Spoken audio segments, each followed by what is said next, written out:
First ever factory outlet Mukunda jewellery KPHP Kothapet Khammam Somajiguda Hanamkonda. నమస్కారం, సుమన్ టీవీకి స్వాగతం. 2025 సంవత్సరం నవగ్రహాల స్థితిగతులు ఎలా ఉన్నాయి, ద్వాదశ రాశుల వారికి ఎటువంటి ఫలితాలని అందజేస్తున్నాయి, ఈ విషయాన్ని తెలియజేసేందుకు మనతో పాటు ఉన్నారు ప్రముఖ జ్యోతిష శాస్త్ర పండితులు, శ్రీచక్రపీఠ వ్యవస్థాపకులు బ్రహ్మశ్రీ ప్రదీప్ జోషి గారు. గురుగారు నమస్కారం. శ్రీమాత్రే. గురుగారు, 2025 సంవత్సరం మరి కుంభరాశి వారికి ఎలా ఉండబోతుంది? రాశిలో ఉంచి శని వెళ్తున్నాడు కాబట్టి ఏమైనా కొంచెం రిలీఫ్ ఉంటుందా వీళ్ళకి? శ్రీ గురుభ్యో నమః. శ్రీమాత్రే నమః. కుంభరాశి వాళ్ళకి నేను చెప్పేది ఏంటంటే, ఇప్పుడు ఏలినాటి శని ఇంకా 2.5 సంవత్సరాలు ఉంది. సో వాత పెట్టాడు, తర్వాత వెన్న కూడా పెట్టాడు, అయిపోయింది. ఇప్పుడు హీలింగ్ టైం ఇది. It's time to heal. ఇప్పుడు గతమును వదిలేసుకోవాల్సిన టైం, గతము నుంచి గుణపాఠాలు నేర్చుకోవాల్సిన సమయం ఇది. కుంభరాశి వాళ్ళకి గతంలో ఏమేం జరిగాయి వాటన్నిటి మీద ఒక గుణపాఠం నేర్చుకోవాలి. నేర్చుకొని ఇప్పుడు సక్సెస్ఫుల్గా ఒక స్కిల్ నేర్చుకోవాల్సిన టైం ఇది.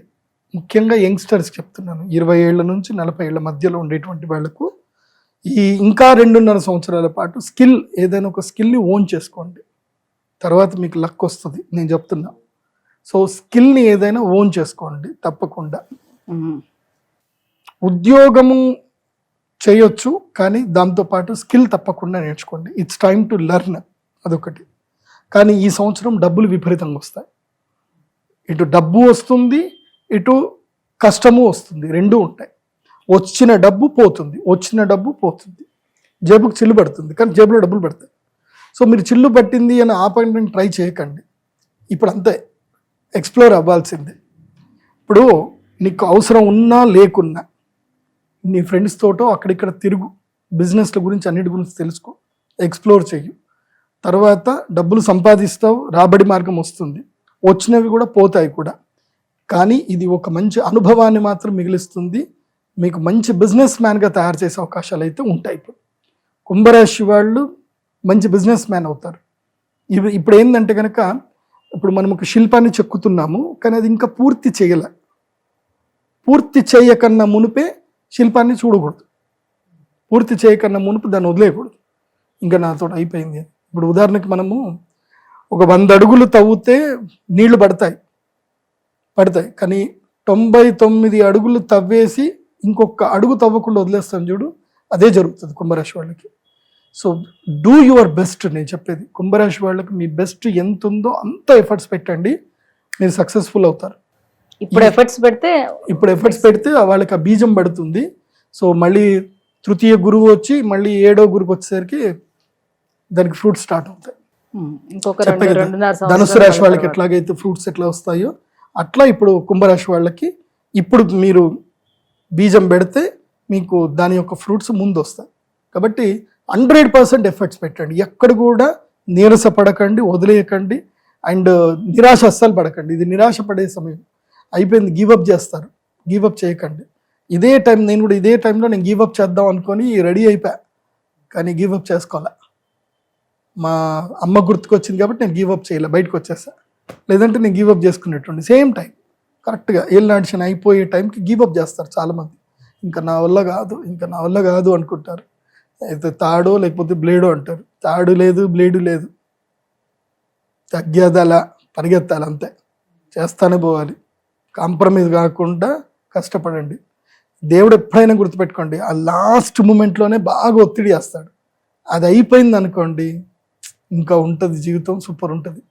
సో KGF మీ లైఫ్ లోపల KGF 2 వస్తుంది అనుకోండి, 1 కాదు 2 వస్తుంది మీ లైఫ్ లోపలికి. ఓకే, గుర్తుపెట్టుకోండి. ఇంకా ఎలాంటి పరిహారాలను పాటించాలి వీళ్ళు? పరిహారం మెయిన్గా ఏంటంటే, వీళ్ళు తిరుమల తిరుపతి దేవస్థానంకి తప్పకుండా శ్రీనివాస మంగాపురం నుంచి కాలినడకన వెళ్ళాలి. శ్రీనివాస మంగాపురం నుంచి తిరుమల తిరుపతి దేవస్థానం దర్శనం చేసుకోవాలి. తర్వాత ఈ మార్చ్ 28 తర్వాత షష్టగ్రహ కూటమి రోజు యాగం చేసుకోవాలి వీళ్ళు తప్పకుండా.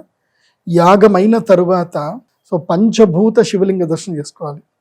మొట్టమొదటిగా పృథ్వీలింగం దగ్గరికి పోవాలి. ఎక్కడ పృథ్వీలింగం అంటే కంచి కామకోటి పీఠం దగ్గర ఉంటుంది. ఏకాంబరనాథేశ్వర స్వామి దేవస్థానం. మొదలు వెంకటేశ్వర స్వామి దర్శనం చేసుకోవాలి, అక్కడ నుంచి డైరెక్ట్గా కాంచీపురం వెళ్ళాలి, కామాక్షమ్మ దర్శనం చేసుకోవాలి, తర్వాత ఏకాంబరనాథేశ్వర స్వామి దర్శనం చేసుకోవాలి. సో పృథ్వీలింగం అయిపోయింది. పృథ్వీలింగం అయిన తర్వాత నీరు, జలలింగంకి వెళ్ళాలి, జంబుకేశ్వరంకి వెళ్ళాలి. పక్కనే దారిలోనే శ్రీకాళ వస్తుంది కదా, పోయి అట్లా వెళ్తే కదా అంటే కాదు. ఫస్ట్ పృథ్వీలింగం ఎస్టాబ్లిష్మెంట్, దెన్ తర్వాత జలలింగం, జంబుకేశ్వర స్వామి దగ్గర పోవాలి. జలలింగం తర్వాత అగ్నిలింగం, అరుణాచలం పోవాలి. అగ్నిలింగం దర్శనం చేసుకున్నాక వాయులింగం, శ్రీకాళహస్తి. శ్రీకాళహస్తికి వచ్చి అక్కడి నుంచి మన ఎక్కడికి వెళ్ళాలి, చిదంబర స్వామి దగ్గరికి వెళ్ళాలి. ముందుకి వెనక్కి అవుతుంది కానీ పోవాలి, అట్లాగే పోవాలి. ఎందుకోసం అంటే పంచభూత శివలింగాలు స్టెప్ బై స్టెప్, లేదంటే చిదంబరం నుంచి మొదలు చేసుకొని లాస్ట్కి కామాక్షిపురం రావాలి. అట్లా వస్తే ఓకే. అయితే ఆకాశలింగం నుంచి ప్రారంభం చేయాలి, లేదంటే పృథ్వీలింగం నుంచి ప్రారంభం చేయాలి. మొదలే వాయులింగం నుంచి ప్రారంభం చేయకూడదు. ఎందుకోసం అంటే సింపుల్ మెథడాలజీ. ఫస్ట్ మనము ఒక చిన్న పిండంకి వెళ్తాం. పృథ్వీలో ఏమవుతుంది, జలము నిండుతుంది, వాయువు నిండుతుంది, ప్రాణవాయువు వస్తుంది. పృథ్వీలో జలం వస్తుంది, జలము తర్వాత అగ్ని వస్తుంది, అగ్ని తర్వాత వాయువు వస్తుంది, వాయువు తర్వాత ఆకాశం వస్తుంది. సో మనం అట్లాగే తయారయ్యాం. మనం పృథ్వీ నుంచి తయారయ్యాం, మనం ఆకాశం నుంచి తయారవ్వాల, పృథ్వీ నుంచి తయారయ్యాం మనం. కాబట్టి పృథ్వీలింగం నుంచి వెళ్తే మంచిది. సో ఇది మీనరాశి వారు, కుంభరాశి వారు తప్పకుండా పంచభూత శివలింగ దర్శనం చేసుకోండి, మిస్ చేసుకోవద్దు, చెయ్యండి. ఇంకా మీరు ఏ ఆస్ట్రాలజర్ దగ్గర పోవాల్సిన అవసరం లేదు, శివుడు మీతో నడుస్తాడు. ఇంకా నేను అందరికీ చెప్తున్నాను, ఈ వీళ్ళే కాదు అన్ని రాష్ట్రాల వారికి చెప్తాను, పంచభూత శివలింగాలు ఎవరైతే గనక నియమంగా వెళ్ళి ఒంటరిగా వెళ్ళి దర్శనం చేసుకుంటారు, అంటే ఏ బాధరాబంది ఏది ఉండకూడదు, ఒంటరిగా వెళ్ళాలి. అంటే నువ్వు దేవుడు అంతే, ఇంకేం ఉండకూడదు. నీకు ఎవరైనా తోడుంటే ఒకళ్ళని తీసుకెళ్ళి, కానీ వాళ్ళు నీ యొక్క ఆలోచనకు, నీ నిర్ణయాలకు వాళ్ళు అడ్డుకట్టేయకూడదు. సో అట్లా నువ్వు వెళ్తా ఉంటే దేవుడు నీ దగ్గరికి రప్పించుకుంటాడు, నీతో నడుస్తాడు దేవుడు. నాకు అది జరిగింది, మనం ఆల్రెడీ అది డిస్కషన్ చేసినట్టున్నాం. అదొకటి నేను మేడం గారు చేసిన ఒక వీడియో ఉంటుంది, ఎవరు జీవితకాలం దర్శనం చేసుకోవాల్సిన దేవస్థానాలు ఏంటి అనేది ఒకటి ఉంది. అది వీడియో చూడండి, చూస్తే అర్థమవుతుంది. గురుగారు, ఈ 2025 సంవత్సరం మరి కుంభరాశి వారికి ఎలా ఉండబోతుంది, ఎటువంటి పరిహారాలను పాటించుకుంటే వీళ్ళకి కాస్త బాగుండే అవకాశం ఉంటుంది, ఈ విషయాలు తెలియజేసినందుకు ధన్యవాదాలండి. శ్రీమాత్రే.